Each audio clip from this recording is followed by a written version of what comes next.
Bienvenue sur Musulman en chemin, le podcast qui t'accompagne à cheminer vers Allah, te connaître, t'apprécier pour une vie épanouie ici-bas en préparant l'au-delà. Je suis Amina Zamoun, ingénieure, coach professionnelle, étudiante en sciences islamiques et ici ta coach musulmane qui t'aide à prendre soin de toi et de ta foi. Ça te dit ? Alors c'est parti ! Salam alaikum wa rahmatullahi wa barakatuh à toutes, bienvenue dans cette nouvelle interview d'une musulmane en chemin. Comme d'habitude, avant de démarrer, je vous redis l'objectif de ces interviews.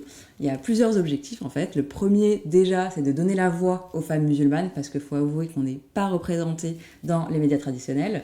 En plus de ça, ça permet du coup aux femmes musulmanes de se sentir représentées, de voir qu'elles ne sont pas seules, de voir qu'il y a des gens qui leur ressemblent, de s'identifier. Et dernier point, mais pas des moindres, ça permet de montrer qu'on est tout en chemin et du coup qu'on a toutes nos épreuves parce qu'on a tendance à idéaliser un peu la vie des autres. Donc voilà, sans plus tarder du coup je vous présente mon interviewée du jour. Alors celles qui voient la vidéo YouTube, vous voyez déjà, celles qui sont dans le podcast, surprise. Je suis avec Karima, Rima. On va détailler un peu tout ça. Déjà, salam alaikum Karima. Wa alaikum salam, merci de me recevoir. Avec grand plaisir, vraiment c'est un grand plaisir pour moi. D'ailleurs, au niveau décor, on n'est pas dans mon décor habituel parce qu'on est chez Karima, on n'est pas chez moi. Donc voilà. Merci d'être venue. Avec plaisir, merci de l'invitation. Je t'en prie. Beaucoup de merci. Parce que c'était pas prévu, ça s'est fait de manière très spontanée. Ouais. Et je pense que c'est les plus belles choses. Trop bien, vraiment trop bien. J'ai trop hâte de la suite. Donc bismillah. Du coup, Karima, je vais te présenter. Et puis, si j'oublie quelque chose, n'hésite pas à compléter ma présentation. Donc, tu as 36 ans, tu habitais pendant un long moment à Paris. Tu as décidé de déménager sur un coup de tête après une séparation, après un divorce, voilà. Assez tumultueux. Très. Ouais. Et du coup, en arrivant, tu es allé t'installer dans le sud de la France. Voilà, tu as eu une opportunité, tu y es allé. Tu as décidé de changer de métier. À la base, tu es... J'avais pas d'opportunité, excuse-moi. Ah oui, t'avais pas d'opportunité. J'ai créé cette opportunité. Ouais. Et puis t'avais pas de métier à la base. Enfin, tu étais partie, t'as quitté ton job. J'ai quitté mon travail sur un coup de tête, pareil. Ouais. En fait, j'ai fait un burn-out de tout. J'en avais marre de mes amis, j'en avais marre de ma famille, j'en avais marre de mon cadre de vie. Pourtant, c'était un cadre de vie plutôt bien, hormis le divorce. Mais voilà, je ressentais le besoin de partir et de partir très loin. Ouais. Okay. Excuse-moi, je t'ai coupé. Non, t'inquiète pas, t'es pas partie à l'autre bout du monde non plus. Mais t'es 5 kilomètres quand même. Ouais. Faut le faire, quand on est dans un bad mood, c'est pas forcément simple de quitter sa zone de confort pour l'inconnu en plus. Non. Mais je l'ai fait et... Tu vas nous raconter. Ouais. Trop bien. Et donc, effectivement, tu étais responsable administrative et RH sur Paris. Tu es arrivée dans le sud de la France. Et du coup, tu t'es lancée à ton compte dans l'influence, dans le monde de l'influence. Oui. Voilà, des réseaux sociaux. C'est ça. Et puis, de là a découlé d'autres projets. On va en parler, Inch'Allah. Donc voilà, trop bien. Est-ce que tu as envie de compléter ma présentation ? Est-ce que j'ai oublié quelque chose ? C'est possible. Je pense que je t'ai coupé, donc je m'en excuse. Non, pas du tout. Non, t'as très bien résumé. C'est grosso modo. Ça marche. Du coup, pour qu'on comprenne mieux justement la suite de ce qui va se passer dans ta vie, de ce qui s'est passé dans ta vie, est-ce que tu veux bien qu'on fasse un petit retour en arrière et que tu nous expliques un petit peu qui tu es, d'où tu viens, voilà. Alors, qui je suis ? Donc, Rima, je suis créatrice de contenu. J'ai commencé les réseaux donc il y a 3 ans à peu près. C'était pas du tout voulu, mais vraiment pas, je l'ai pas cherché. J'étais même pas quelqu'un qui s'intéressait au réseau. Et j'ai envie de dire, c'est venu à moi un jour, alors que j'étais en train d'emménager à la maison, dans mon nouvelle maison dans le sud. J'ai partagé une vidéo de mon avant-après avec la famille. Et du coup, j'avais mon TikTok d'activer, le TikTok de ma nièce d'activer sur le téléphone. Et je me suis dit, tiens, pourquoi pas publier ce truc pour que la famille le voit. Et de là, en fait, en une soirée, j'ai eu 500 000 vues, 10 000 abonnements. Et j'ai pas compris le truc parce que je ne savais même pas me servir de TikTok. Enfin, vraiment, j'ai fait ça... je l'ai posté et j'ai fermé l'application. Et quand je suis revenue dessus, j'ai vu tous ces messages, tous ces abonnements. Je me suis dit, mais c'est trop chouette en fait. Et comme j'avais reçu beaucoup de questions par rapport à ce avant-après, je répondais forcément en vidéo. Et de là, en fait, ça s'est créé comme ça. Ça s'est créé. Et puis j'avoue que je prenais plaisir parce que c'était quand même une thématique que j'aime beaucoup, la décoration. Et voilà, donc je suis restée sur cette thématique, ça s'est développé. De TikTok, je suis passée à Instagram, ensuite Facebook, YouTube. Puis maintenant, j'en vis et c'est chouette. Trop bien. Du coup, ça s'est venu hyper naturellement finalement. Ouais, c'est pas du tout quelque chose que je voulais, c'est pas du tout quelque chose dont j'étais familière en plus. Donc, mais c'est des choses dont on prend vite goût, visiblement. Donc, et puis voilà, c'est plutôt chouette. Ouais, et du coup, en combien de temps tu t'es dit que tu pouvais finalement en vivre et que ça pouvait être ton métier finalement? Alors, très rapidement, donc, j'ai développé ces réseaux.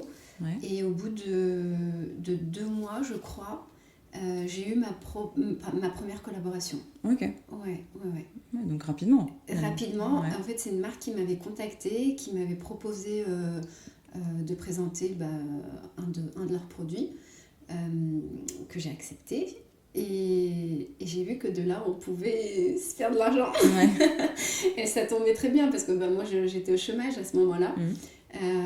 Et je me suis dit, en fait, tu travailles de la maison, ça c'est un bon point. Tu es vraiment libre de ce que tu fais, libre de tes horaires. Tu peux prier à la maison en temps et en heure. Donc vraiment, j'avais vu plein d'avantages à ça. Et là, c'est moi qui ai cherché du coup à développer le truc, le business. Et je me suis mise à contacter d'autres marques pour justement suivre aller dans ce sens-là. Donc en fait, la première fois, c'est une marque qui t'a contacté pour une collab. Oui. Et après, tu te dis, ah ouais, en fait, je peux faire ça. Ça, et du coup, tu l'as fait, quoi. Oui, ok, complètement. Trop bien. Trop ouf. Et juste là, j'ai envie d'aller plus loin sur ça. Mais avant, comme tu as évoqué le fait de prier à l'heure, hier, on en discutait un peu en off. Oui. Mais du coup, c'était intéressant. Est-ce que tu viens de nous parler aussi dans ta vie de salarié, comment ça se passait pour toi? Et voilà, justement, est-ce que tu avais des difficultés ou pas? Enfin voilà, nous parler un peu de tout ça. Alors moi, si tu veux, je suis pas la musulmane parfaite. Je suis loin, mais vraiment loin de l'être. Mais il y a un truc sur lequel je ne résigne pas, c'est la prière à l'heure. Pour moi, en fait, je centre et j'organise ma journée pour pouvoir faire ma prière à l'heure. Et j'ai travaillé dans des bureaux. J'ai fait que ça, de toute façon, avant les réseaux, j'étais que dans la bureautique. Mais pour moi, comment t'expliquer, c'était important d'allier les deux et de ne pas faire une concession sur la prière. Donc, ça peut paraître compliqué, mais subhanallah, en fait, quand tu mets quelque chose dans ta tête, l'intention, en fait, Allah, il ne te refoule jamais, en fait. Il va dans ton sens et il te facilite. Et je suis tombée que dans des sociétés où, en plus, je ne le faisais même pas en cachette. J'avais l'autorisation de mes responsables, donc on me donnait une petite pièce, on me disait voilà, tu restes discrète, tu es autorisée à le faire, mais voilà, reste discrète. C'était ça le maître. Mais du coup, tu as toujours demandé à tes responsables, est-ce que voilà, j'ai besoin de prier? Ah oui, je m'en suis pas cachée. Je m'en suis pas cachée parce que je voulais pas qu'on me voit le faire, me surprenne en fait en train de le faire, parce que les gens ne comprendraient pas. Vaut mieux expliquer les choses, aller le demander, et ça a toujours été facilité. Alors si en amont d'abord, j'essaie toujours de voir s'il n'y avait pas une mosquée à côté. Des fois c'était le cas, et du coup c'était tout bénéfique, j'allais en pause et puis j'y allais. Et si c'était pas le cas, à ce moment-là je prenais l'initiative de demander à mes responsables. Et après avoir pendant une petite période de ma vie, j'ai aussi été j'ai gardé des enfants, donc j'ai été babysitter, et là je gardais forcément à domicile, et c'est bizarre parce qu'en fait à ce moment-là, quand j'ai commencé, quand j'ai commencé, donc j'avais pas demandé aux parents parce que les parents étaient absents, et pour moi il y avait rien de... J'ai pas... Tu t'es pas posé la question en fait. Je me suis pas posé la question à savoir est-ce qu'il est nécessaire de demander aux parents que je fasse ma petite prière qui dure 5 minutes finalement et qui n'embête personne, et voilà, pendant que une fois avoir fait les devoirs aux enfants, leur donner le goûter, je me pose, je fais ma petite prière qui dure 5 minutes, et puis après tout va bien. Et il se trouve que les enfants en ont parlé aux parents, Et la maman est venue me voir, elle me dit, écoute, Karima, ici on est une famille judéo-chrétienne. Enfin voilà, c'est un peu bizarre pour nous que vous fassiez la prière chez nous en fait. Et je savais pas quoi répondre parce que j'ai trouvé sa remarque en fait, ça m'avait offensée en fait. Je me suis dit mais en quoi c'est dérangeant en fait. Je savais vraiment pas comment le prendre. Donc j'ai rien dit sur le coup. Et après, une fois rentrée à la maison, je me suis dit mais en fait, elle a peut-être peur que j'initie ses enfants à l'islam. Du coup, je lui ai envoyé un message, je l'ai rassurée, je lui ai dit écoutez, ça ne change rien à mon comportement, ça ne change rien à l'échange que je vais avoir avec vos enfants. C'est juste que c'est mes convictions personnelles et ça me tient à cœur de les faire à l'heure. Et elle a compris, finalement elle a compris, elle m'a dit ok, il n'y a pas de souci, voilà. Trop fou. Ouais. C'est super intéressant parce que d'un côté, c'est marrant de voir que justement d'une famille religieuse, tu vois, elle te dit qu'ils ont des convictions judéo-chrétiennes. Normalement, ils devraient plus comprendre. Bon, d'un côté, au final, elle a compris. Mais normalement, tu te dis, chacun a sa pratique, on la respecte, on croit en Dieu, enfin, tu vois. J'ai eu le même raisonnement que toi au départ, quand elle m'a fait cette remarque. Et ensuite, j'ai essayé de me mettre à sa place et j'ai compris que c'était de la peur. Ouais. Voilà. L'islam, on va pas se le cacher, est beaucoup sali. Et du coup, elle avait peur pour ses enfants, en fait. Ouais. Ce qui est compréhensible. Voilà. Un peu, et une fois que je l'ai rassurée... C'était bon, quoi. C'est passé. Ouais. Donc, ouais. Et du coup, tu l'as rassurée, mais tu lui as aussi dit que c'était important pour toi et que c'était une condition. Oui, parce que moi, elle avait clairement compris que si c'était pas possible... qu'il fallait qu'elle trouve une autre parce que j'aurais clairement mis fin au contrat. Pour moi, c'était pas possible de passer la prière en second plan. Ouais, franchement, déjà qu'Allah te récompense. Amine. Et que la fée qui pour ce partage, parce que je pense qu'il y a beaucoup de gens qui justement pensent que c'est pas possible et partent du postulat que c'est pas possible, n'en font pas une priorité, et quand on leur dit, tu vois directement, écoutez, moi je veux pas que vous fassiez ça, ils disent ok, c'est ça, tu vois, au lieu de dire écoutez, moi c'est important d'expliquer en fait, comme tu as très bien dit et fait. Et j'ai envie surtout d'insister sur le fait que quand c'est ta volonté mais vraiment profonde et que tu la places au cœur de ta vie, Allah il peut que te faciliter. Vraiment, ça s'est pas fait que dans une société ou deux, mais ça a été tout au long de mon expérience professionnelle. Donc c'est pas de la chance, c'est pas de la chance, clairement pas. Ouais. C'était soit je le faisais au travail, soit j'avais une mosquée à côté de mon lieu de travail. Donc vraiment, et c'est pas de la chance, non. C'est Allah en fait. Après on a chacune nos épreuves, et il y a des entreprises où effectivement ça sera non, et puis du coup à nous de prendre la décision à ce moment-là. Et je trouve que c'est important ce que tu dis, de vraiment partir directement avec cette intention et ce postulat, et c'est du non négociable. Et du coup, Et j'ai déjà refusé des postes où il m'était impossible de prier. Voilà, j'ai fait une petite période d'essai où je voyais que c'était vraiment compliqué. Et pour moi, je trouvais que j'avais pas ma place dans ce travail-là. Parce que si tu veux, j'aurais été dans un travail où tout le temps, j'aurais eu cette boule au ventre où de me dire mais j'ai pas fait ma prière. Alors j'aurais pu effectivement en faire comme un grand nombre de personnes et voilà, te dire tu peux pas, c'est pas ta faute, c'est l'intention qui compte, tu le feras à la maison. Mais non, c'est pas l'intention qui compte, c'est aussi les actes qui comptent. Et Allah il nous dit de placer la prière, c'est ce qui t'ouvre les portes à tout. Et pour moi aujourd'hui encore c'est pas possible de faire autrement. Mais c'est super important parce que c'est un des 5 piliers de l'islam. On a tendance à l'oublier, à le négliger par rapport à d'autres choses, alors qu'en fait c'est hyper important. C'est un des 5 piliers, encore une fois. Ouais, c'est ça. Mais tu vois, hier, on était... hier, pour remettre dans le contexte, je reçois Amina et une autre abonnée. Et du coup, on était prises par l'engouement de se voir, de passer du temps ensemble. Et j'ai pas fait attention au Maghreb. Et vraiment, j'étais pas bien. Mais vraiment, donc la Aïcha est passée. Et il a fallu que je prie Maghreb et Aïcha ensemble. Et en fait, j'étais vraiment pas bien parce que ça m'arrive très, très, très, très rarement. Après, bon, ça va parce que je l'ai pas fait de manière... Je me suis rassurée en me disant, c'est un oubli en fait. Ça m'est complètement sorti de la tête. déjà, bon, ça peut arriver, c'est important. Et je trouve que ce qui est intéressant et important, c'est comment je me sens quand ça arrive. Est-ce que je me dis, oh, c'est bon, on s'en fout, tu vois? Je vais aller un peu à l'extrême. Ou est-ce que je me dis, non, en fait, c'est pas ok, là. Je suis pas ok avec ce qui vient de se passer, tu vois? Ouais, et c'est là que tu vois que. C'est ça. Voilà, c'est là que c'est important. C'est ça. Trop bien. Et puis, Barack Vicky pour ce partage, parce que c'est. Je trouve ça important aussi d'avouer, alors non pas de partager ses péchés, mais d'avouer. En fait, je le dis pas dans le sens où, voilà, je suis trop bien. Non, je le dis dans le sens où si on le met dans son cœur et dans sa tête, si on pose l'intention, et ben en fait, ça va vous être facilité. Voilà. Ouais. C'est plus dans ce sens-là que je partage cette expérience. T'as raison. Et j'allais te dire en off, mais là je pense que j'ai pris la décision dans ma tête, donc je le dis aussi aux auditrices. Tu sais, j'avais envie de faire des épisodes de podcast sur la prière, mais je pense que ça sera la thématique de ce mois. Comme ça sera intéressant. Voilà. ça sera bien aligné. Écoute, trop bien.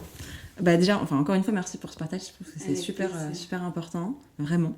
Et du coup, pour en revenir un peu à ton métier, donc voilà, tu commences à devenir influenceuse. C'est pas forcément à la base une vocation. Est-ce que tu peux nous en parler plus dans le sens où est-ce que ça devient quelque chose, pas ta vocation à laquelle tu n'avais pas forcément pensé? Comment tu te sens dans ce métier? Est-ce que tu peux nous partager un peu ça? Alors, comme je t'ai dit, en fait, c'était pas du tout. C'est venu à moi. Et aujourd'hui, c'était un peu compliqué Encore aujourd'hui, en fait, quand on me dit qu'est-ce que tu fais dans la vie, j'ai du mal, en fait, à me classer dans une catégorie parce que est-ce que je suis influenceuse? Est-ce que je suis créatrice de contenu? Dire que je fais des vidéos et que j'en vis, c'est... Au départ, je disais, je suis à la maison, je travaille pas. Alors que non, en fait, je travaille jour et nuit. J'ai passé des nuits blanches sur mes montages, à réfléchir à des idées, du contenu. Et non, c'est du travail. Et puis oui, c'est du travail puisqu'on est rémunéré. Donc c'est un vrai travail officiel. C'est pas qu'un hobby, ouais. C'est pas qu'un hobby. Et puis ça se développe de plus en plus. Alors j'ai eu une période creuse l'année dernière qui était très très compliquée suite à ma prise de position.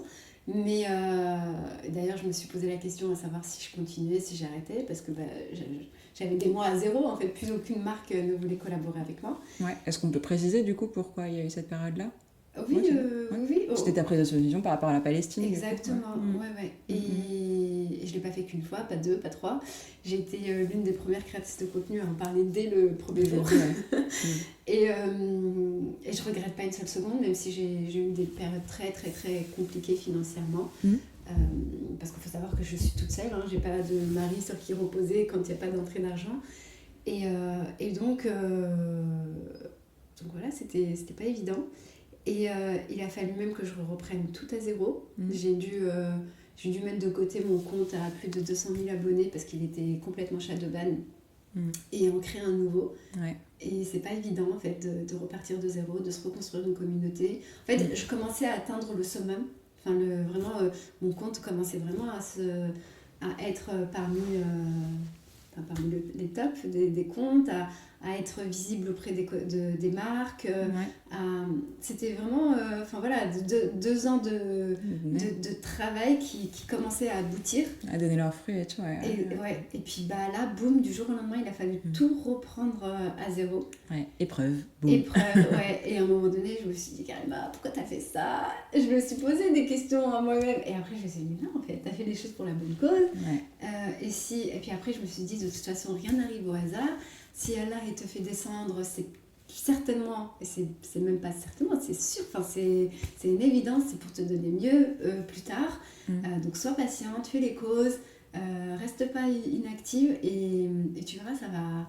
Tu l'as fait une fois, il n'y a pas de raison que tu puisses pas le refaire une deuxième fois. Puis après, vous avez été là, ma communauté, à me soutenir, à m'encourager et vraiment, vous m'avez donné beaucoup de force. Et c'est là que j'ai vu que j'avais une réelle communauté derrière et ça m'a beaucoup boosté. Très bien. Comme quoi c'est important en fait d'être soutenu. Ah oui, vous avez été mon moteur, vraiment. Je sais que moi j'ai le souvenir plusieurs fois, j'étais en larmes, je disais c'est bon, j'arrête. Parce que j'avais recommencé une première fois.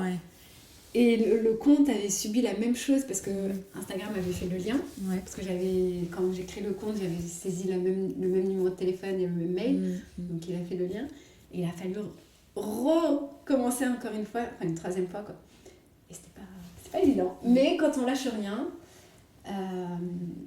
qu'on fait des causes, qu'on invoque, ça paye. Ouais, complètement. Et du coup, avec un peu de recul, est-ce que tu sais pourquoi tu as eu cette épreuve? Enfin, qu'est-ce que tu en retires en tout cas? On ne sait jamais exactement pourquoi, mais qu'est-ce que tu en retires? Bonne question. Je me suis jamais posé la question, okay. Vraiment. Je vais essayer de réfléchir pour te apporter une réponse.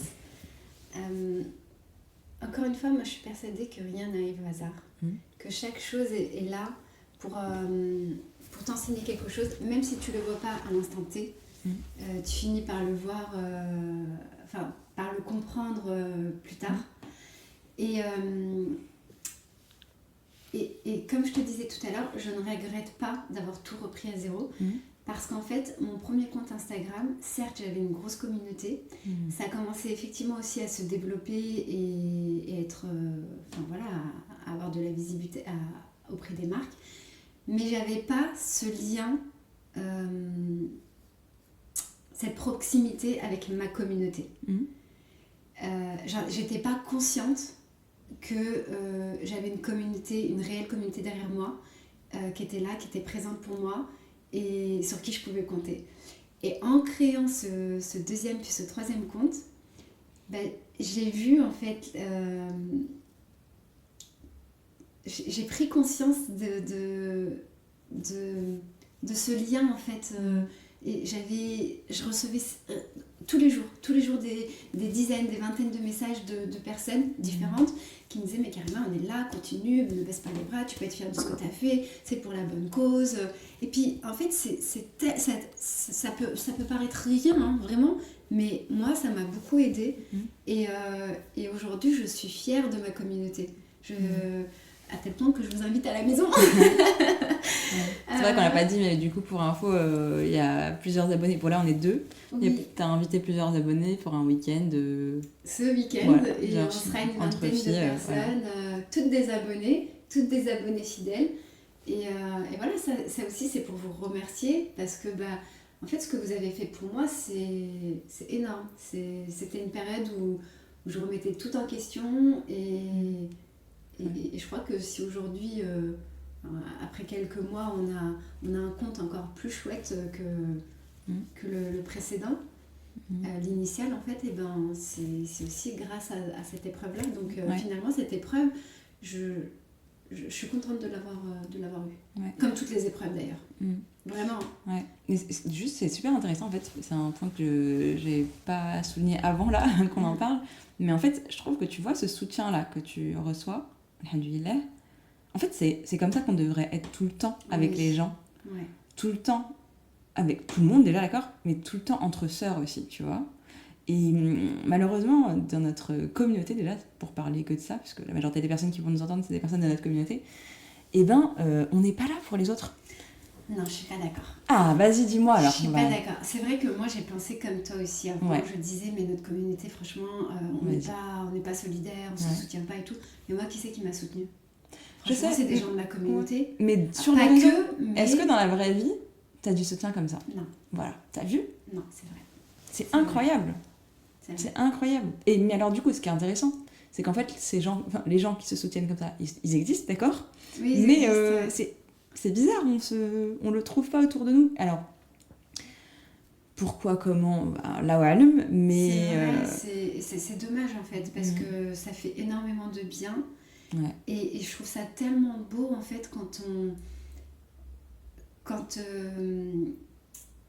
pour l'islam, par le biais de l'islam, on se tire vers le haut. Exactement. C'est beau en fait, c'est magique. Et moi, combien de fois en fait j'ai eu des sœurs qui venaient qui m'envoyaient des messages de soutien avec des rappels très forts. Et je me suis dit, mais oui, c'est une épreuve. Et rappelle-toi, quand t'as eu cette épreuve-là, t'as pleuré, t'as déprimé, t'as été sous ta couette pendant des heures, des jours, des nuits. Et au final, souviens-toi ce qui est venu après. Et c'est comme ça aujourd'hui que j'arrive à tenir, parce que à chaque fois que j'ai une épreuve, je me dis carrément, et que je me mets en mode triste, avec les larmes et tout, je me dis, papa, carrément, rappelle-toi quand t'as eu cette épreuve, ce que t'as eu derrière. Et tout de suite, Ça va mieux, ça va mieux. Bah ouais, la En force. fait, quand t'as cette vision des choses, Ouais. ça t'aide à relativiser, peut-être pas relativiser, mais à tenir, avancer, ouais, voilà, à t'accrocher et à tenir. Trop bien, c'est super intéressant et puis je pense que c'est un bon rappel de se soutenir, que ce soit sur les réseaux ou dans la vraie vie, et de pas hésiter à faire le pas, parce que j'ai l'impression que parfois sur les réseaux, en fait, tout est plus facile, dans un sens ou dans l'autre, tu vois. On le voit bien avec les gens qui font facilement des remarques négatives alors qu'ils n'oseraient jamais dans la vraie vie. C'est pareil pour le positif.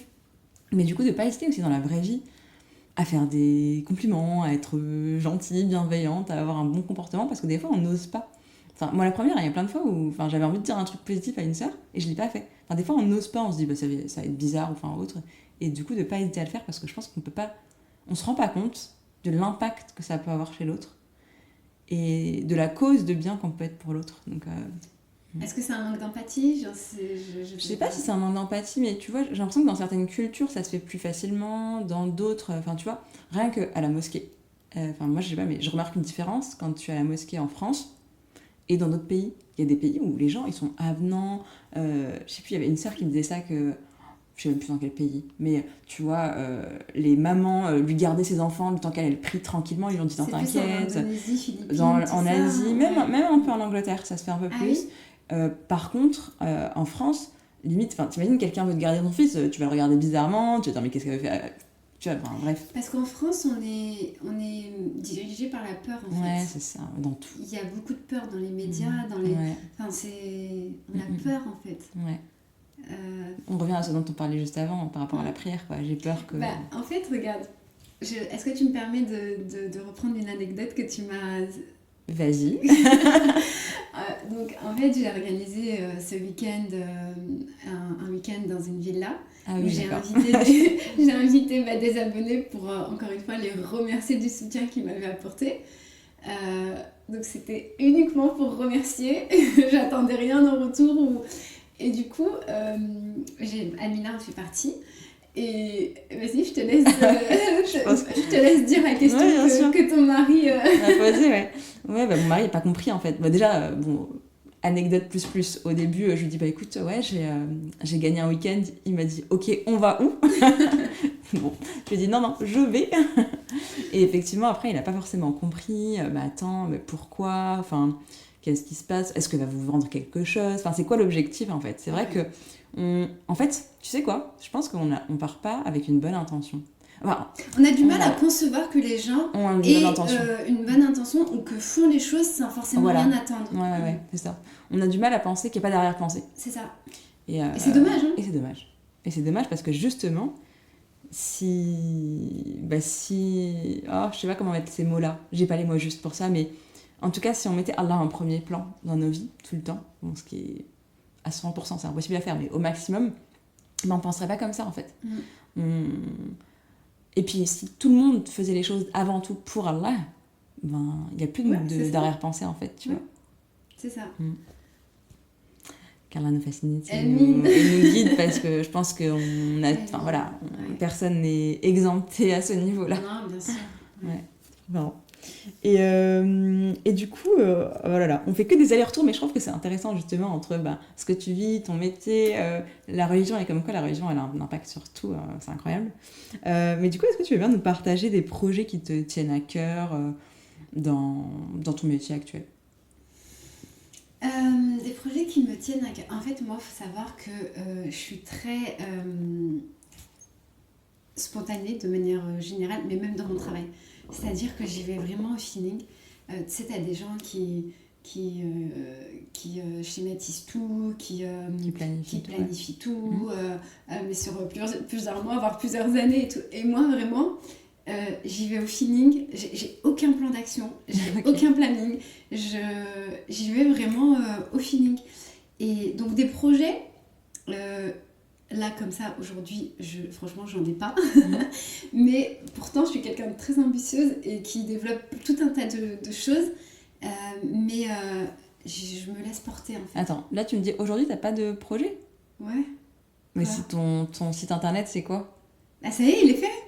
C'est fini, du coup, on passe à autre chose. Non, mais ça y est, il est lancé, il est en cours. Et mais c'est un projet. Si. Non, pour moi, un projet, c'est quelque chose qui va venir. Mais du coup, ce qui est super intéressant, c'est qu'on répond pas complètement à la question, mais en même temps, tu vois, moi, je te parlais de projets que tu avais fait et qui te tenaient à cœur, et toi, tu es en train de me dire, j'ai pas de projet. Un projet futur. Ouais. En tête, là, j'ai pas de projet futur. Enfin, si, Bah, j'en de ai développer, plein, mais... développer ton site, non, déjà ça Bah, dans ces cas-là, développer mes réseaux, développer mon site internet. Ouais, mais en fait, tant que... Ouais, non, mais je suis comme ça. Hein. Tant que c'est pas concret... Ouais. Sinon, des projets, j'en ai un milliard. Et du coup, qu'est-ce qui fait que t'es passée d'influenceuse, créatrice de contenu, bon, ce que tu fais toujours, hein, mais à te dire, bah, en fait, je vais aussi créer mon propre site avec mes propres produits et lancer ma marque, en fait. Alors, tu vois, ça non plus, c'était pas du tout dans les programmes. Ouais. C'est venu à moi, encore une fois. Et comment c'est venu? Alors, déjà, j'avais besoin d'argent. Ouais. Okay. Faut savoir que j'ai été arnaquée à 2 reprises. Donc, j'ai subi une grosse perte financière. En fait, j'ai fait confiance à des gens qu'il ne fallait pas. Parce que je suis en train de faire des travaux dans mon chez-moi, des gros travaux, c'est un chantier. Et du coup, je suis passée par une première société qui m'a arnaquée et une seconde société qui a déposé le bilan après les avoir payés. Donc, les deux réunis, ça fait une très grosse perte d'argent. Et d'ailleurs, je peux me permettre de partager la deuxième partie de perte d'argent. Oui. Du coup, juste pour un mini historique, tu as fait un prêt à la banque à taux zéro. Oui. Donc là, tu es en train de rembourser. Et tu n'as pas voulu faire de prêt d'ailleurs supplémentaire. Un prêt classique, classique. Voilà, je voulais pas. Tu es resté sur le prêt à taux zéro. Et là, du coup, tu es en train de rembourser un prêt... que finalement, dont j'ai pas profité. Ouais. Exactement.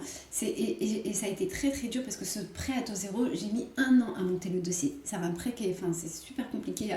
Il demande tout un tas de papiers, il y a plusieurs allers-retours. Enfin voilà, c'est très compliqué à monter. Et une fois que je l'ai eu, j'ai donné les sous à cette société qui a déposé le bilan. Donc aujourd'hui, voilà, comme tu dis, je suis en train de rembourser quelque chose dont j'ai pas joui. Donc, au lieu de m'apitoyer sur mon sort et me laisser sombrer, j'ai réfléchi à comment je pouvais me refaire cet argent, en fait. Au même moment, en fait, avec ma communauté, je partageais mes tips quotidiens, en fait, les produits que j'utilisais pour notamment l'entretien bucco-dentaire et tout ça. Et je disais que tout simplement, j'utilisais des produits naturels. Et il se trouve que ces produits-là ne sont pas disponibles en France. Moi, je ramenais ça de Tunisie. Ma communauté me demandait de ramener. Donc au départ, j'en avais ramené une petite quantité pour faire plaisir encore une fois à mes abonnés. C'était vraiment dans le but du partage. Et comme j'ai vu que il y avait beaucoup trop de demandes et que j'arrivais pas à satisfaire tout le monde, je me suis dit, et j'ai fait le lien en fait entre ma perte d'argent et la demande qui était en cours. Je me suis dit, tiens, c'est le truc en fait. Et en fait, encore une fois, moi je pense que rien n'est fait au hasard. Non. C'est Allah qui m'a orientée vers ce projet-là. Moi toute seule, j'aurais jamais dit, fais ton business, un site internet.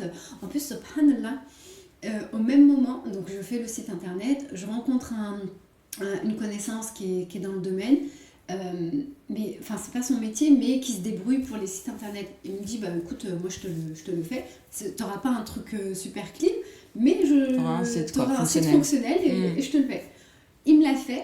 Je lance le site internet, une abonnée tombe dessus, et là pour le coup, elle est du métier. Ouais. Elle me dit, Karima, subhanallah, j'ai vu tes vidéos, tu t'es fait arnaquer, machin, tout ça.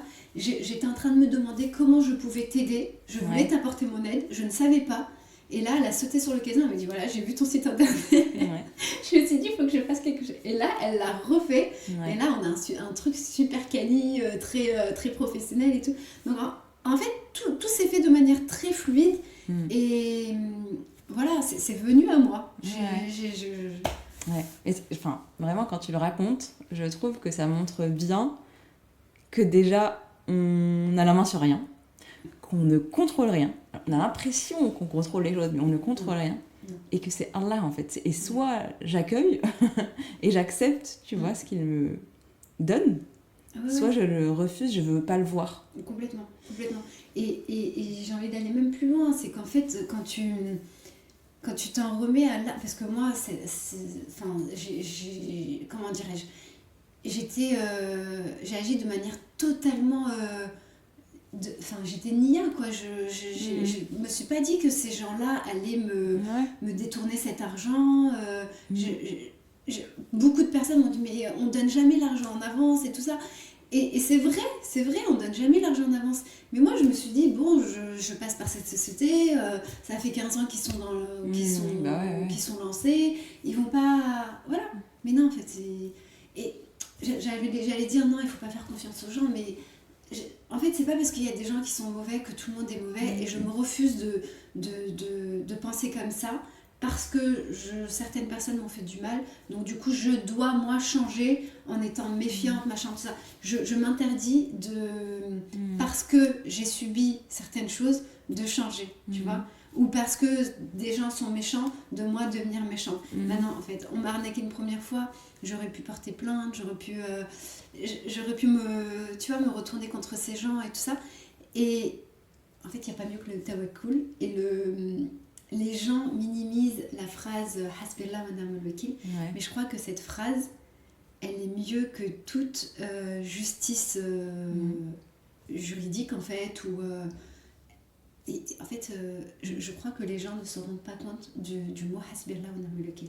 Cette phrase, ça veut dire qu'en fait, tu mets ton affaire à Allah, en fait. Et qui de mieux que Allah peut te rendre justice.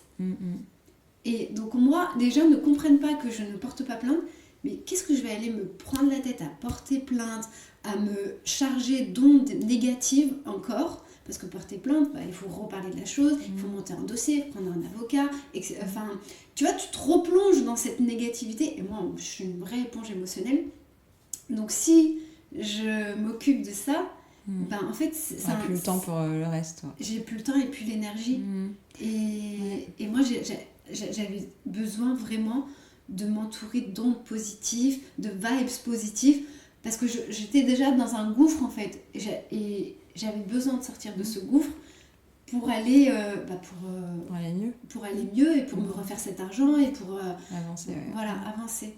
Et je crois que ça a bien marché, en fait, puisque alhamdoulilah, en quelques semaines, je suis passée du noir au blanc et alhamdoulilah, et je crois que sans Allah, j'aurais pas pu, en fait. Ouais, moi, il y a deux choses du coup qui sont intéressantes sur ce que tu viens de dire, sur lesquelles j'ai envie de rebondir. La première, c'est que personne d'autre que toi, à part Allah, je parle, mais aucun autre être humain ne peut savoir ce dont tu as besoin. C'est-à-dire que pour certaines personnes, ça va être hyper important d'aller porter plainte et monter un dossier juridique, et c'est très bien, et il faut le faire. Oui. Et pour certaines personnes, en fait, ça va prendre trop d'énergie, ça ne sera pas l'action juste. Et du coup, pourquoi est-ce qu'on leur impose, tu vois Alors, pour rebondir à ce que tu dis, dans le passé, je l'ai fait mener des actions juridiques, aller jusqu'au bout, m'acharner à prendre mes droits, tu vois. Et ça a été bénéfique, parce que je me sentais capable de le faire, et j'avais cette force de le faire. Aujourd'hui, je suis dans un autre mood où j'ai envie de me décharger des ondes négatives, et me recharger en ondes positives. Et en fait, il faut s'écouter, t'as raison, il faut s'écouter, il faut pas parce que se dire, lui, il a attaqué cette personne, ça a été concluant, alors je vais faire la même chose, ou elle a pas attaqué cette personne, et elle s'en est remise à Allah, et je vais faire... En fait, il faut vraiment s'écouter. Moi, il y a eu des périodes où j'ai mené des actions juridiques, mais aujourd'hui, je m'en sentais pas capable. C'est super important, du coup, de s'écouter, et après, du coup, là où tu reviens aussi à la confiance en Allah, c'est demander à Allah aussi de guider. Est-ce que là, bien sûr, on a la salat istikhara, n'est-ce pas ? Est-ce que là, le plus juste pour moi, c'est de faire cette action juridique ? Ou est-ce que en fait, c'est effectivement de me remettre à la justice divine et juste de passer à autre chose, en fait, parce que la vie est courte. Et l'argent, ce qu'on disait hier aussi, l'argent, ça part, ça vient. Le temps, par contre, ça part, ça revient plus. C'est ça. Et donc, c'est qu'est-ce que je veux faire de mon temps ? Et on sera questionné dessus, d'ailleurs. Et attention, encore une fois, je reviens, c'est pour ça que je me suis permise de rebondir sur ça. On ne dit pas de ne pas aller en justice, au contraire, on a de l'illustration juridique, c'est hyper important, la justice, c'est fondamental, mais de regarder ce dont on a besoin, quoi. Donc, C'est ça. Après, moi, de ma propre expérience, dans cette situation-là, j'ai pas voulu aller en justice parce que je savais que c'était perdu d'avance. Et là, on parle d'argent, en fait. Et si tu veux, comment j'ai raisonné, je me suis dit, l'argent, c'est un risque, en fait. Notre risque, il est écrit. Donc, si c'est quelque chose qui doit me revenir, Allah, il me le fera revenir de n'importe quelle manière. Et c'est comme ça que j'ai raisonné, en fait. Je me suis dit, là, tant que c'est pas la santé, tant que c'est pas la dignité, tant que c'est pas... C'est autre chose. Enfin, si on parlait d'agression ou d'autre chose, ça sera encore différent. Là, je me suis dit, c'est de l'argent. L'argent... Si cet argent, Allah, il a voulu qu'il sorte, tu vois. Je me suis même posé la question à savoir, est-ce que le fait de faire un crédit à taux zéro n'était pas quand même aussi non légiféré, tu vois. Je me suis posé la question, franchement, il y a eu une remise en question, tu vois. Et du coup, j'étais dans l'acceptation. Voilà. J'étais dans l'acceptation, je me suis dit... Et la remise en question aussi. Voilà, si cet argent doit me revenir... Allah, il fera en sorte que ça revienne. Et je ne suis pas restée inactif, en fait. Je me suis pas dit... voilà, j'attends que ça revienne. Non, au contraire. Voilà. Au contraire, et ce que tu disais, c'est que finalement, peut-être, mais peut-être que sans cette perte d'argent, tu n'aurais pas eu l'idée de rebondir et de créer cette boutique en ligne. Oui, c'est vrai qu'on en a parlé en off, mais je te disais hier qu'en fait, le fait d'avoir traversé cette épreuve, cette arnaque, entre guillemets, tu vois, cette perte d'argent, ça m'a donné la niaque. Bon, au départ, c'était dur, hein. J'ai eu un petit coup de blues, une petite déprime et tout. Mais après, ça m'a donné la niaque pour aller rechercher cet argent, me refaire cet argent. Donc, je vais développer mon business. Et ça m'a même donné envie de changer de vie. J'ai quitté mon ancien appartement pour cette superbe ville-là. J'ai changé de voiture. En fait, si tu veux, 90% des gens, je pense, quand ils ont une perte financière, ils raisonnent à comment économiser pour essayer de se constituer une nouvelle trésorerie. Et moi, j'ai été dans la dépense, en fait, parce que j'ai vu ça comme un investissement. Le fait d'avoir changé de voiture, ça m'a fait du bien au moral, ça m'a boosté, ça m'a donné du peps, parce que c'était enfin voilà, je sais pas comment l'expliquer, mais le fait d'avoir quitté un appartement pour une jolie maison, pareil, j'ai investi dans mon mental, en fait. Et dans ton métier aussi, parce que tu es créatrice de contenu. Donc voilà, c'est ça. C'est tes bureaux, c'est ton endroits de tournage, c'est tout ça, quoi. C'est ça. Et donc c'est ça, mais c'est ça la différence, c'est que tu vois pas ça comme une dépense, mais comme un investissement. Ah, mais complètement. Donc ça n'a rien à voir. Tant pour mon travail que pour mon mental, en fait. Et je pense que de toute façon, tu peux pas aller bien professionnellement si déjà ton mental n'est pas bien. Et voilà, le fait de... c'est du matériel, hein. C'est vrai, c'est du matériel, changer de voiture, changer de maison, mais ça fait tellement du bien à l'esprit, en fait. De toute façon, l'être humain, je pense qu'on a besoin de changement, de renouveau. Moi, j'avais fait l'expérience quand j'avais quitté Paris, il y a 3 ans. Ça m'avait fait du bien, ça m'avait réussi. Et c'est ce qui, aujourd'hui, m'a motivée à rechanger de cadre, en fait. Et je crois que après chaque personne est peut-être différente, mais moi je sais que j'ai besoin je me lasse vite des choses et j'ai besoin de nouveautés, de fraîcheur pour me redynamiser. Non, mais je pense que c'est important de se connaître déjà. D'où l'importance de s'écouter, en fait. Exactement. Voilà, tu vois. Ce qui est bon pour moi ne sera pas forcément pour l'autre. Mais c'est ça, mais après tous les êtres humains ont à la fois besoin d'une certaine stabilité et aussi de nouveautés. On est fait comme ça, on a besoin de progresser, on a besoin d'évoluer, tous. Après, à quelle vitesse, selon les domaines, sur quoi, c'est ça qui va différer, mais on a tous besoin à la fois, voilà. Tu peux pas te dire... voilà. Bon, si tu pourrais. En fait, j'allais dire un truc, mais c'est pas vrai.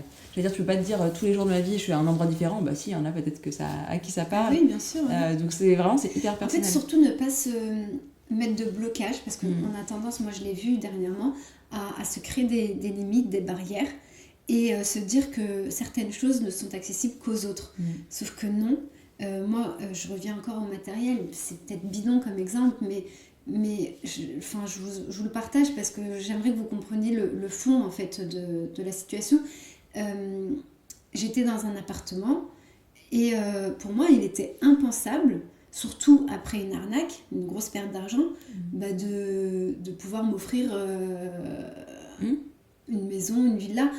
Et en fait, la vie a fait que, encore une fois, rien n'arrive au hasard. je vais avec une amie chez une amie à elle. Okay. Cette amie que je ne connaissais pas. C'est la première fois que je la voyais. J'avais besoin de pour tout vous dire, j'avais besoin de tourner une vidéo pour une collaboration et j'avais besoin d'une piscine. Ouais. Donc j'appelle ma copine qui, elle, a une piscine.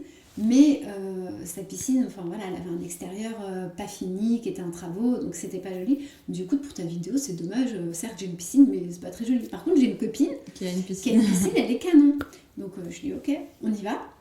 Je fais ma petite vidéo, mais sa maison, elle était, enfin son extérieur. J'avais adoré son extérieur. C'était vraiment très très joli. Et on se sentait vraiment apaisé une fois qu'on était dans son jardin, autour de la piscine, avec le bruit de l'eau qui coule et tout ça. Et je me suis projetée en fait. Je me suis projetée. Et depuis en fait cette visite là-bas, j'ai pas arrêté d'y penser. Vraiment. Et je me suis dit, mais Karima, aujourd'hui, t'es en location. Ça fait 3 ans que t'y es. Qu'est-ce qui t'empêche d'aller louer autre chose? D'aller louer autre chose en fait. Ouais. Tu vois, alors que j'y avais jamais pensé. Hein. Ouais. Je me dis, mais qu'est-ce qui c'est quoi en fait, tu vois, toute seule, j'ai commencé à réfléchir. Et là, je me suis mise à chercher, à regarder les annonces de... Ouais. Tu vois, c'est quelque chose qui m'était accessible, mais que finalement... Tu voyais pas. Je le voyais pas. Et enfin, je me permets de rebondir sur ça. C'est un exemple bidon, mais... Non, mais c'est super intéressant, tu vas voir. Parce que moi, ce que je trouve hyper intéressant, c'est que dans beaucoup de cas, il y a des gens, voilà, dans la même situation. Ils vont effectivement chez quelqu'un qui a une super belle maison et tout. Et au lieu de s'ouvrir le champ des possibles, ils vont se comparer et se dire « Ah, t'as vu, elle a ça, moi j'ai ci, etc. » Et là où je trouve que c'est intéressant de changer son état d'esprit, c'est justement de passer de cet état d'esprit de comparaison dans le sens je me rabaisse et elle a plus et moi j'ai rien, à en fait, est-ce que moi je veux ça déjà, la première chose? Voilà, c'est ça. Et si je veux pas, non, on est ok. Tout va bien. Ou est-ce que je le veux et du coup comment je fais pour l'avoir? Inch'Allah, bien entendu. Voilà. Mais qu'est-ce que je peux faire pour l'avoir? C'est exactement ce que je me suis dit. Qu'est-ce que je peux faire pour avoir ce cadre de vie? Je dis mais en fait, il n'y a rien qui peut m'en empêcher. Je suis en location. T'as juste à changer de location en fait. C'est tout. Et j'ai entrepris mes recherches. Et subhanallah, Allah il m'a facilité, j'ai fait ça à la testikhara et tout, et puis ça s'est fait de manière très très fluide. Et pendant tout ce temps, en fait, si j'avais pas été tourner là-bas, voilà, et je me serais cantonnée à me dire que je suis résignée à rester en appartement. Alors que non, en fait. Il faut être... Moi, faut suivre ce qu'Allah te montre, en fait, être ouvert et accueillir, en fait. Mais c'est c'est pas forcément facile et immédiat à changer d'état d'esprit, mais c'est possible. Et c'est ça que je trouve beau, c'est que c'est juste se dire qu'en fait, on peut voir les choses différemment. Et c'est super important parce que... Enfin, moi, mon intime conviction, c'est pas facile d'avoir une ouverture d'esprit, franchement, c'est pas facile. Justement, mais c'est accessible à tout le monde, franchement. Et moi, mon intime conviction, c'est que c'est ce qu'Allah nous demande. Il nous demande de travailler sur nous, sur notre façon de penser. Rien que justement ce dont on parlait aussi tout à l'heure, le bon soupçon, en fait. Développer le bon soupçon, parfois tu vas avoir une pensée, c'est pas un bon soupçon, et après te dire, écoute, là t'es en train d'avoir une pensée qui est pas le bon soupçon, tu vois. Donc on doit avoir cette capacité, on doit développer notre capacité à voir ce qu'on pense et à changer notre façon de penser. Rien que pour ça aussi, c'est pas évident. Parce qu'on a tendance à toujours s'imaginer le pire, le côté noir, que le côté... Ouais, mais après, l'objectif, attention, c'est pas de passer d'un extrême à l'autre. C'est pas de se dire, non, c'est bon, j'ai toujours le... Et je suis complètement ni à plus.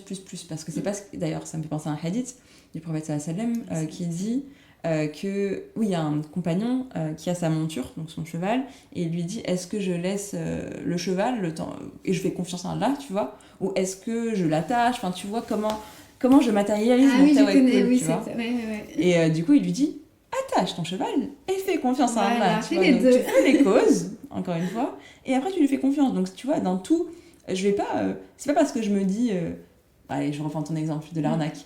Ce qui peut être intéressant, c'est que, oui, je pars pas du principe que cette personne va me voler. Juste, peut-être que ça peut être intéressant de lui faire un acompte, de pas tout verser, tu vois, dans ce sens-là. Et pas de se dire, non, c'est bon, allez, tu vois. Mais j'étais complètement débile. Hein. J'ai absolument pas dit ça. Attention. Moi, je le dis. Moi, je le dis. Alors, ne sois pas dure avec Madame Karima. Arrêtons. Non, mais bref, là, je vais m'énerver. Arrêtons de nous parler. Est-ce que tu me dirais ça? si ça t'est arrivé. Est-ce que tu me dirais, non, mais Amina, t'es complètement débile? Non, je te dirais pas non. ça. Bien sûr Donc arrêtons de nous maltraiter, de mal nous parler. Juste apprenons, quoi, disons. Mais sincèrement, je suis dans l'acceptation. Hein. Après, voilà. Et comme je le disais tout à l'heure, je te jure, Amina, je remercie cette personne de m'avoir arnaqué. Parce que franchement, il m'a donné la niaque pour avoir la vie que j'ai aujourd'hui. Tu vois, la situation que j'ai. Il a été une cause en tout cas. Il a été une cause. Mais si j'étais pas passée par cette épreuve-là, ben j'aurais pas eu cette niaque, tu vois, je serais restée dans ma petite routine et donc finalement en fait Allah il te fait descendre pour mieux remonter et c'est comme ça dans toutes les épreuves. Moi, toutes les épreuves que j'ai eues, la plus lourde et qui m'a fait prendre conscience de ce cheminement-là, c'est mon divorce il y a 4 ans. Et mais vraiment, j'ai traversé une grosse dépression. Je pensais même j'ai eu des idées noires, pour être sincère. Et c'était très dur. La seule chose qui m'a fait tenir, c'est la religion. Je peux te dire que si j'avais pas foi en Dieu, je serais certainement partie. Et donc j'ai beaucoup pleuré, j'ai eu des angoisses, il y a des nuits où j'ai pas dormi, tellement c'était dur. Rien que le fait d'en parler, là, je te jure, ça me... Voilà. Et après coup, quand je repense à toutes ces difficultés que j'ai traversées, toutes ces larmes que j'ai versées, je me suis dit, mais carré. Et en fait, c'est fou l'énergie que tu as dépensée à travers cette épreuve, le temps que tu as passé à être cloué dans ton lit, à ne pas manger, à te priver de sortie, à te priver de fou rire avec les amis, la famille et tout ça, pour finalement une situation qui t'a rendu meilleur et qui t'a offert un cadre de vie meilleur. Et donc aujourd'hui, à chaque fois que j'ai une épreuve, je pense à ça et je me dis, Karima, repense à l'épreuve que tu as traversée et repense où est-ce qu'elle t'a mené. Et du coup, ça m'aide à me dire, si tu as ça là, si tu as cette difficulté, si tu as cette épreuve, dis-toi qu'il y a quelque chose de mieux qui t'attend. Et je te jure, quand j'ai cette vision des choses... Ça change tout. Déjà, Clavicky, toi, de parler de ce moment difficile et aussi du fait que tu as eu des îles noires, parce que souvent c'est tabou, n'est-ce pas? Parce que c'est censé être montrer qu'on n'a pas assez la foi, n'est-ce pas? Alors que ça n'a absolument rien à voir. On contrôle pas. Et il y a 2 choses, moi, que j'ai appris dernièrement, justement, au niveau religieux, qui montrent à quel point on ne contrôle pas. Premièrement, il y a une doua que le prophète sallallahu alayhi wa sallam, je vous la mettrai dans les notes de l'épisode, disait tous les jours. Donc c'est pas une fois de temps en temps, tous les jours, tous les matins et voire même tous les soirs, je sais plus, mais tous les matins au moins. Et je la connais pas par cœur encore, mais en tout cas ça commence par, il demande à Allah de le préserver, de le protéger contre l'anxiété et la tristesse. Le prophète sallallahu alayhi wa sallam. Et après il demande de protéger contre d'autres choses, d'accord? Les premières choses dans cette doua, c'est l'anxiété et la tristesse. À quel point du coup, déjà on ne contrôle pas, déjà. Et donc, est-ce que ça voudrait dire que le prophète sallallahu alayhi wa sallam, il n'a pas assez la foi pour être dans ça? Non, ce serait impensable. Et deuxième élément super beau, machallah, c'est que dans le Coran, on parle de Maryam, alayhi salam, et en fait, quand elle accouche de Isa, Jésus, alayhi salam, elle dit, pareil, je vais pas quoter le verset exact, vous me pardonnerez, mais elle dit dans le sens, j'aurais préféré être morte que de vivre ce que je suis en train de vivre. Est-ce que pour autant elle n'était pas assez pieuse? Est-ce que ceci, que cela? Non. Maryam alayhi salam, en plus le shaitan, il pouvait même pas la toucher. Il avait, tu vois, contrairement à nous qui avons des west-west, etc., lui même pas. Et elle a pensé ça. Comme quoi c'est humain en fait d'avoir ce ressenti-là. Puis il faut pas s'en vouloir de les avoir. Ce qu'il y a, c'est de pouvoir se retourner, de faire confiance à Allah, de s'en remettre à Allah, d'invoquer Allah. Ouais. Parce que je l'ai pas dit, mais c'est vrai que voilà, c'était une période très compliquée, mais c'était une période aussi qui m'a beaucoup rapprochée d'Allah. Ouais. J'ai ressenti à cette période-là, j'en ai des frissons. En fait, comme si Allah était mon ami, mon confident, mon protecteur. Des fois, je te jure, j'étais sur la route, je me revois encore, je conduisais, j'allais au travail, je pleurais et j'avais juste envie, j'avais juste envie de prendre Allah dans mes bras, de lui faire un câlin, de lui dire je sens ta présence, tu vois. Et c'était très très dur. Et en fait, je me sentais seule. Et je sentais juste la présence d'Allah à ce moment-là.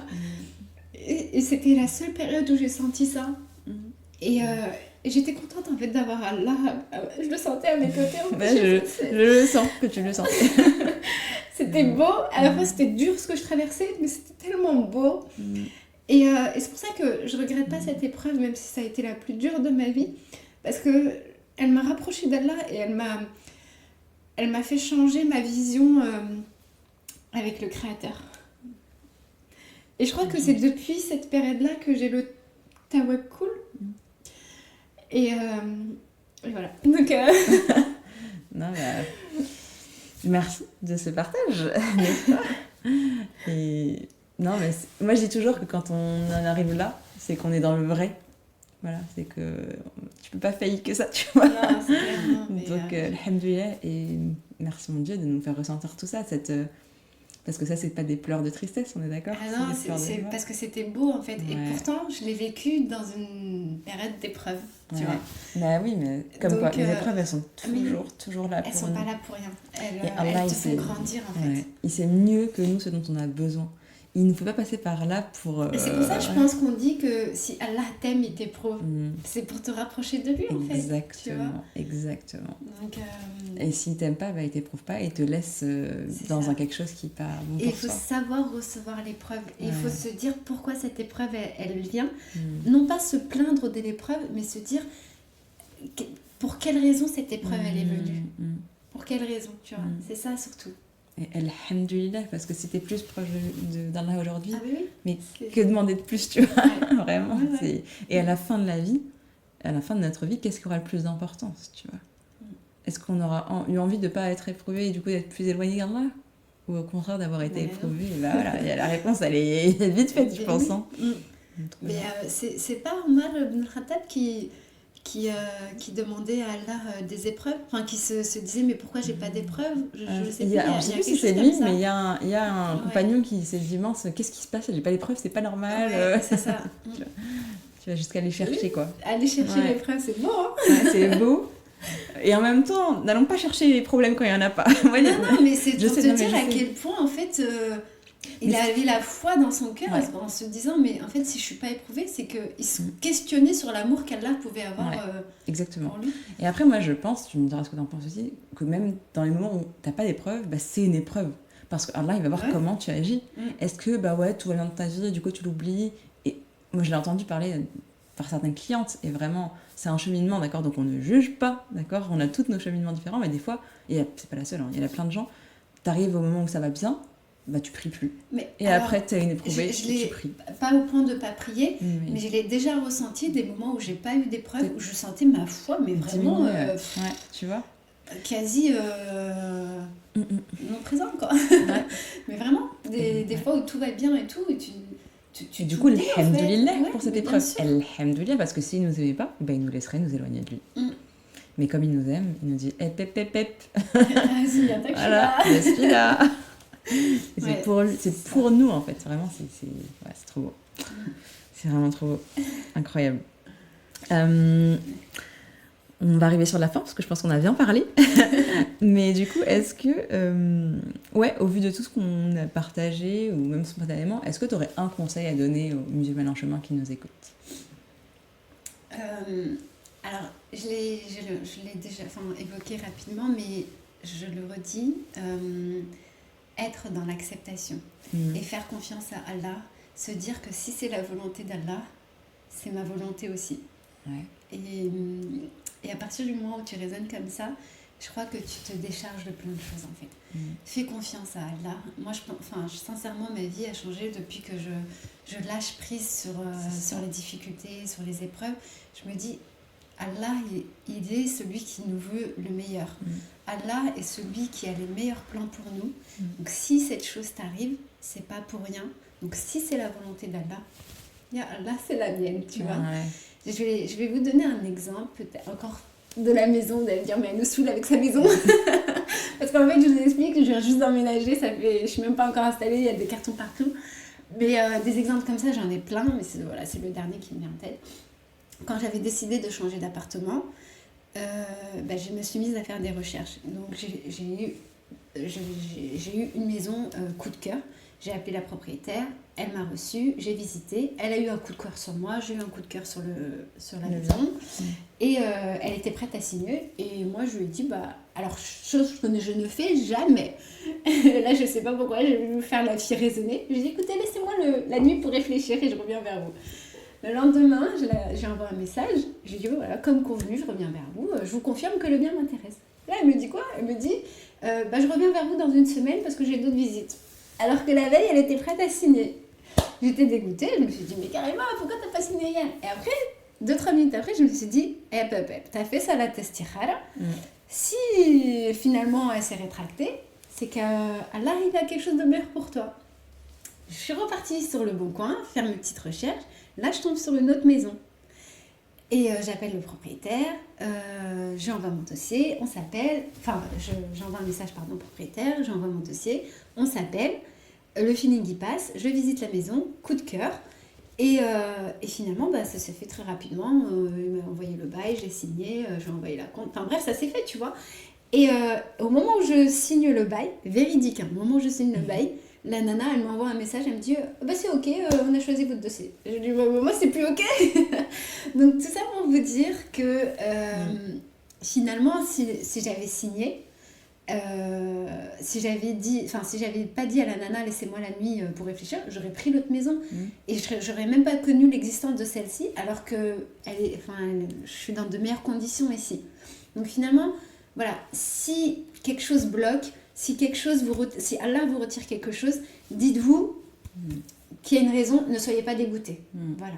Ouais, il nous remplace toujours par meilleur de toute manière et c'est lui qui sait ce qui est le mieux pour nous.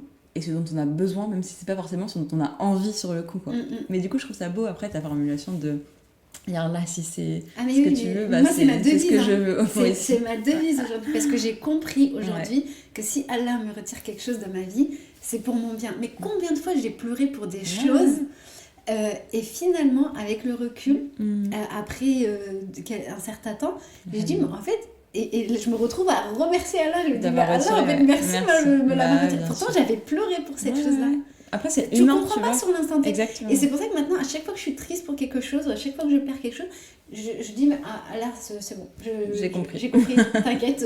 Voilà. Bon. Et t'as le droit, c'est humain de pleurer, d'être frustré, peu importe. Mais après, effectivement. Mais je te jure que je l'ai plus. Pas autant. Voilà, pas autant. Et c'est ça, sur c'est la clé. Oui, mais après, vite, je me ressaisis, je me dis, non, carrément. Mais c'est tout ce qu'on peut faire. C'est tout ce qu'on peut faire. Et moi, j'aime bien prendre toujours aussi. Moi, je vais partir dans un extrême. Mais moi, je prends toujours l'extrême du deuil, si quelqu'un décède. Bien sûr qu'on va pas être content et dire merci Allah de m'avoir retiré. Donc au début, on passe par une période difficile. Et après, déjà, on dit alhamdoulilah, parce que de toute façon, on va tous mourir un jour, d'accord? Et du coup, c'était sûrement la meilleure chose pour la personne. Et moi aussi, je vais étonnamment en retirer des choses. Et tu vois, je pense aussi au prophète sallallahu alayhi wa sallam, qui a vécu tellement de pertes dans sa vie, et ça l'a forgé. Donc bien sûr que sur le coup, tu dis pas alhamdoulilah, ma mère est décédée. Enfin bref, tu vois ce que je veux dire. Mais c'est normal donc d'avoir cette période difficile, mais après l'objectif c'est effectivement de rebondir rapidement et de pas perdre son temps plus qu'on plus que nécessaire. Je suis d'accord avec toi. Après moi j'ai parlé de matériel parce que c'est pour vous imaginer c'est plus facile de parler de matériel que de parler de choses plus personnelles. Exactement. Mais sinon quand j'ai divorcé c'était la période la plus compliquée pour moi. Et je peux pas revenir dessus parce que vous l'avez vu tout à l'heure, c'est quelque chose qui m'affecte beaucoup, mais c'est vraiment pour vous imaginer la situation et vous faire passer le message, mais après c'est valable pour tout. Trop bien. Est-ce qu'on finit par une petite invocation? Ça c'est la touche finale des interviews de Musulmane en chemin. Ya Allah, توكلت عليك ولا عمل عليك الا فيه رضاك والخير عليا قربه لي ولا فيه الشر بعد مني ما غير ما نتعب وعاودها لي بحاجه ما خير. Va traduire ça en français. Alors mot à mot ça va dur, mais en gros c'est un peu ce qu'on dit aussi dans Salat Istikhara. Si quelque chose est bon pour moi, donne-le-moi, et si c'est pas bon, éloigne-le-moi. De moi, voilà. Mais remplace-le-moi par quelque chose de meilleur. Exactement. Encore une fois, c'est le tawakkul, c'est se remettre à Allah et complètement, et lui dire voilà, tu sais ce qu'il y a de meilleur pour moi, je te laisse choisir pour moi Et je m'en remets à toi. Voilà. Après, je pense que la meilleure invocation, c'est celle qui vient du cœur. Ouais. C'est de parler à Allah. Ouais. Il y a pas... c'est bien d'apprendre des invocations, mais vraiment, je pense que le langage avec Allah, il est universel et la meilleure conversation, c'est celle qui vient du cœur. Bien sûr. Voilà. Non, mais c'était plus pour le partage. Ouais, mais bien sûr, c'est important. Et même quand je parle d'invocation, le but, c'est même pas d'avoir une invocation prédéfinie. C'est juste, en ce moment, qu'est-ce que je dis plus, tu vois, à Allah, qu'est-ce qui me vient spontanément, c'est plus dans ça. Mais c'est super beau. Pour le Merci pour ce moment de partage. Il faut savoir que j'étais très réticente à faire cette interview parce que On dirait que je t'ai forcée, Nabizon. Non, mais c'est vrai. Je suis pas à l'aise quand je parle de moi, surtout de mon passé, de mon expérience. Je suis pas du tout à l'aise. Et tu m'as mise à l'aise et finalement je suis contente, tu vois. Ça s'est bien passé et puis je suis contente d'avoir extériorisé les choses et merci pour ça. Avec plaisir. Merci beaucoup à toi d'être venue sur Musulmane en chemin. Avec plaisir. Non. Merci d'avoir écouté cet épisode jusqu'au bout. Si c'est le cas, j'imagine qu'il t'a apporté. Et dans ce cas, n'hésite surtout pas à le partager autour de toi. C'est un vrai cercle vertueux de Hassanet. Et bien entendu, si ce n'est pas déjà fait, n'hésite pas à laisser un avis accompagné de 5 étoiles sur la plateforme de ton choix. Qu'Allah te préserve, ma sœur, et te facilite tout ce qui est un bien pour toi.